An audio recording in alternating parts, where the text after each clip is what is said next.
नमस्कार, मैं हूं संजीव श्रीवास्तव। आप देख रहे हैं 4PM न्यूज़ नेटवर्क। मैं आज इस वक्त खड़ा हूं यूएई के आबू धाबी के BAPS टेम्पल पर। BAPS वो टेम्पल है जिसका उद्घाटन भारत के प्रधानमंत्री, हम कह सकते हैं दूसरी बार के प्रधानमंत्री नरेंद्र मोदी ने 14 फरवरी 2024 को किया था। और आज 9 जून का दिन है। 9 जून 2024 वो दिन है जो अब से कुछ देर पहले हिंदुस्तान में दिल्ली में प्रधानमंत्री नरेंद्र मोदी ने तीसरी बार प्रधानमंत्री पद की शपथ ली है। उनका कैबिनेट शपथ ले चुका है।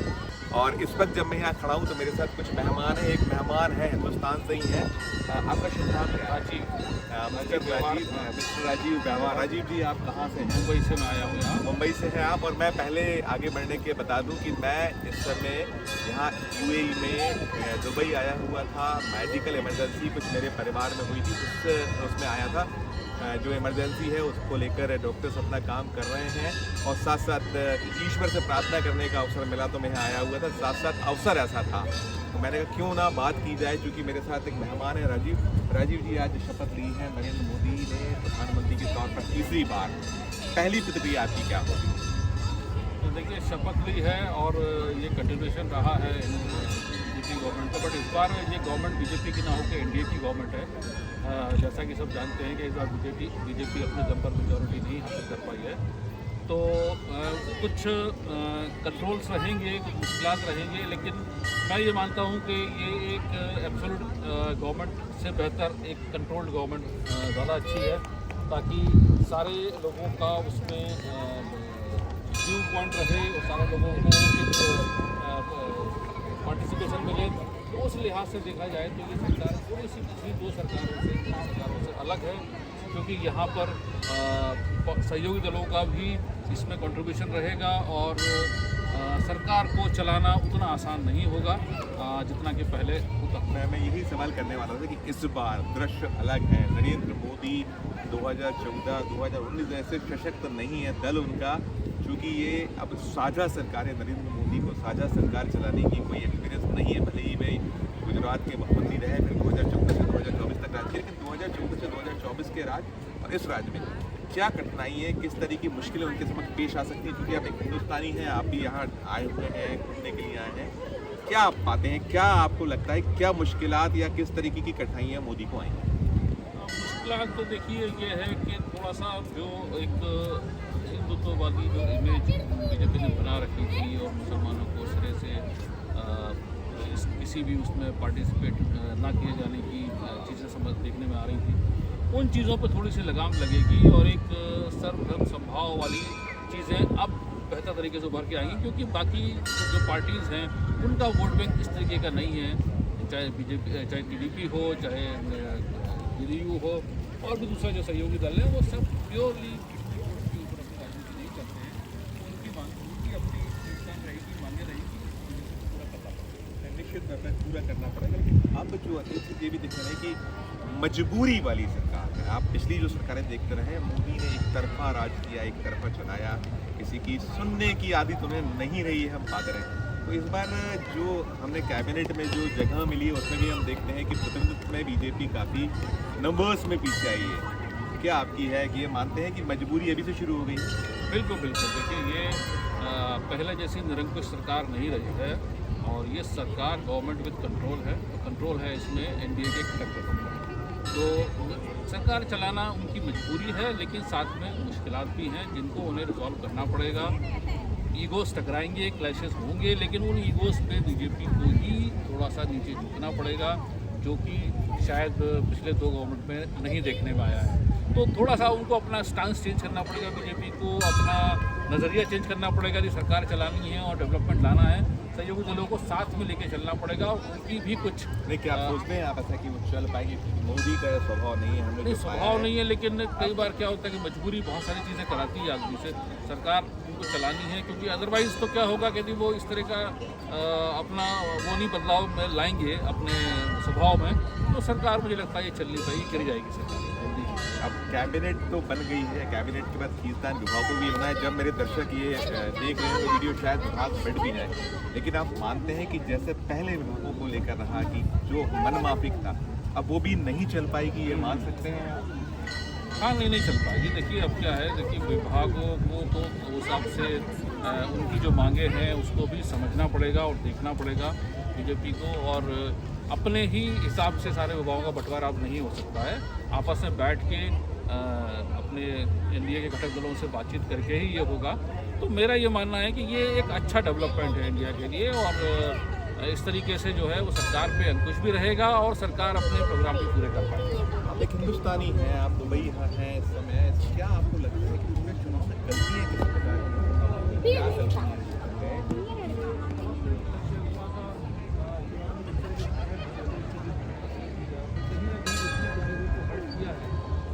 तो एक तो वो चीज़ थी, दूसरी चीज़ ये थी कि कंसोलिडेट होना अपोजिशन का कुछ अहम लेडूबा हम ऐसा कह सकते हैं। हाँ, अहम वही भाषा का जो प्रयोग था वो अहम के कारण ही था। तो वो अहम था, और कहीं ना कहीं बीजेपी में ये ओवर कॉन्फिडेंस था, खासतौर से यूपी को लेके कि यहाँ तो हम जीत ही लेंगे। तो वो ओवर कॉन्फिडेंस भी कहीं महाराष्ट्र में जो है ना पड़ा है, आप 370 या उससे ऊपर कहते थे भारतीय जनता पार्टी ऊपर आएगी, 400 के पार भारतीय जनता पार्टी की बात करते थे। आपका स्वर सिर्फ मोदी मोदी मोदी हुआ करता था, मैं होता था। अब आपको बदलना पड़ा है। कहीं ये भी संदेश जा रहा है कि आप चाबी टीडीपी और साथ में नीतीश कुमार के हाथों में है, कहीं चिराग पासवान के हाथों में दिख रहा है। जिस तरीके से कैबिनेट बनी है उसमें जिस तरीके से आपको स्थान देना पड़ा है, एक कुछ बहुत छोटे छोटे दल हैं उनको देना पड़ा है, तो साफ नज़र आता है कि अब आपका एक बुरा वक्त भी हम कह सकते हैं, और साथ साथ एक जो आपका एक ओहरा था उसमें कहीं बहुत डेंट हुआ है, ऐसा हम मान सकते हैं। हाँ, बिल्कुल थोड़ा सा फ़र्क तो पड़ा है इन सब चीज़ों में, और कहीं ना कहीं मोदी की साख पे और मोदी के उस पर फ़र्क तो पड़ा है। लेकिन क्या है कि ये सब चीज़ें होती है, राजनीति ऐसे ही होती है, फिर आदमी को बदलना पड़ता है। जो आदमी नहीं बदल पाएगा वो राजनीति से बाहर हो जाएगा। तो यदि ये मोदी और अमित शाह नहीं बदल पाएंगे, सरकार गिर जाएगी, आगे राजनीति से बाहर हो जाएगी। तो इनको बदलना पड़ेगा, और बदलने की ज़रूरत भी है, बदलना भी चाहिए। और हाँ, लेकिन अब इनके जो अब देखिए कॉमन मिनिमम प्रोग्राम तो नहीं है। पूरे हम अगर 14 से देखें, 14 से लेकर 24 तक भले ही कहा गया कि एनडीए है या एक कई दलों की मिले हुए पूरा घटक दल है, लेकिन होता वो रहा जो मोदी चाहते रहे।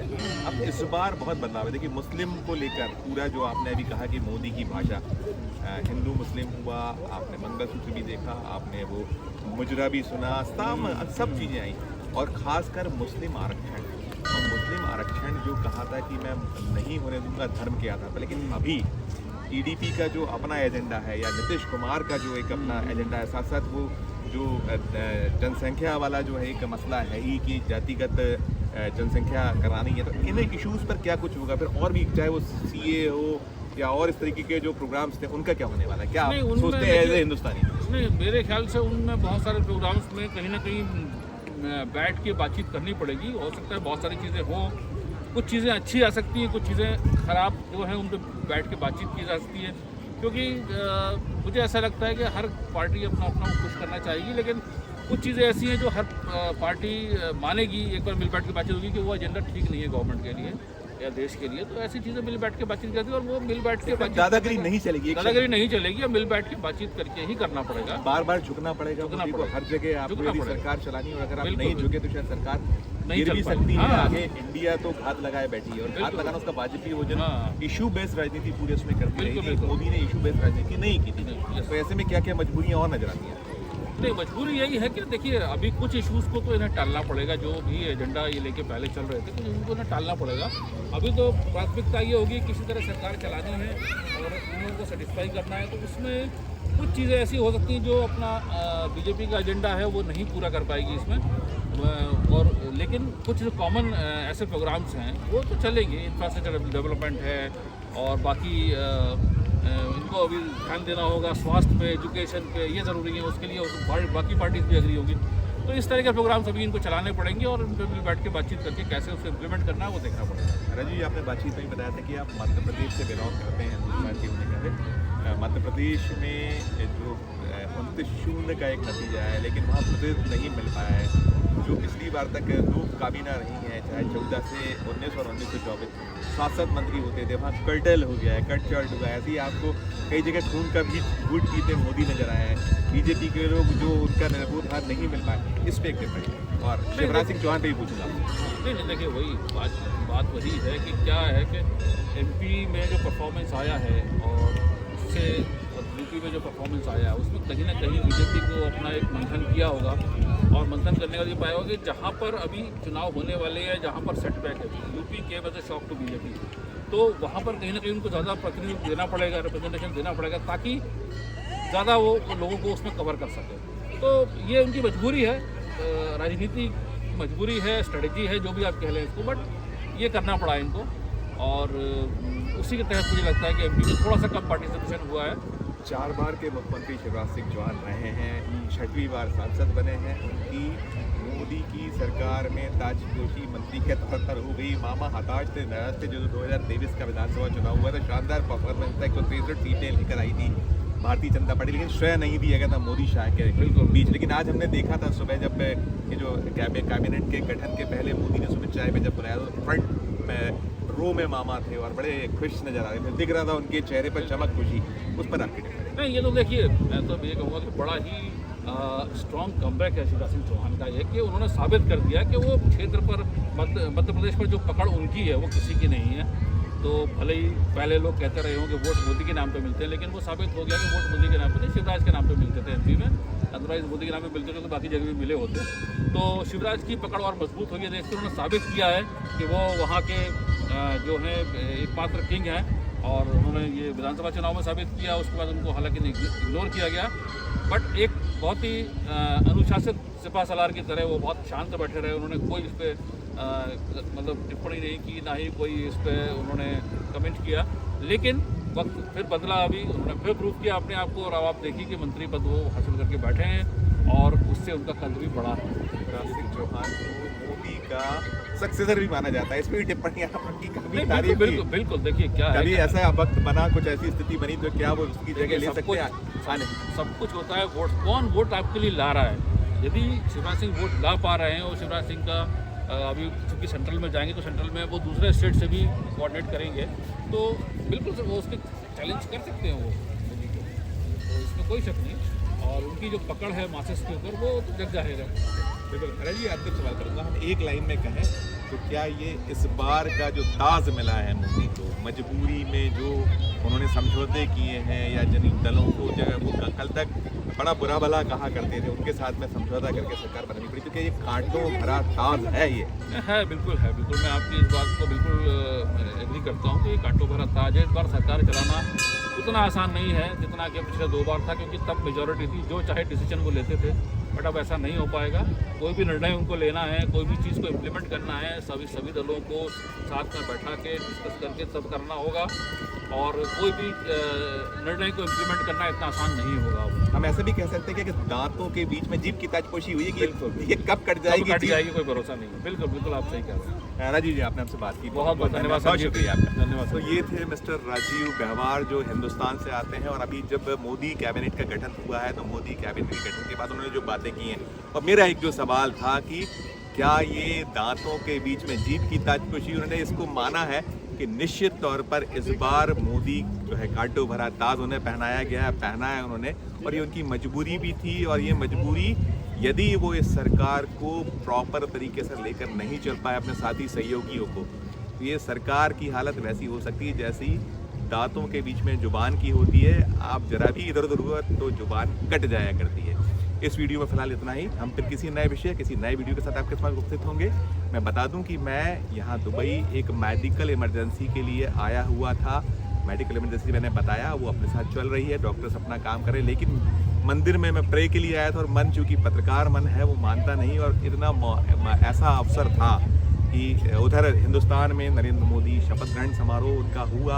आज उन्होंने शपथ ले ली है, उनके काबीना जो है सहयोगियों ने ले ली है, तो मन नहीं माना, इसलिए मैंने ये कार्यक्रम किया। ये कार्यक्रम आपको कैसा लगा ज़रूर बताइएगा। हमारे चैनल को लाइक कीजिए, सब्सक्राइब कीजिए। यदि आपने ज्वाइन का बटन दिया तो ज्वाइन का बटन भी ज़रूर दबाइए। साथ साथ हमारे इस वीडियो को अधिक से लोगों शेयर कीजिए। वीडियो कमेंट बॉक्स में जाकर कमेंट जरूर कीजिए कि ये कार्यक्रम आपको कैसा लगा। मैं फिर आपको बताऊं दर्शकों को कि मैं इस वक्त यूएई के आबू धाबी के BAPS मंदिर से संजीव श्रीवास्तव हूँ। ये वही मंदिर है जिसका उद्घाटन नरेंद्र मोदी ने किया था।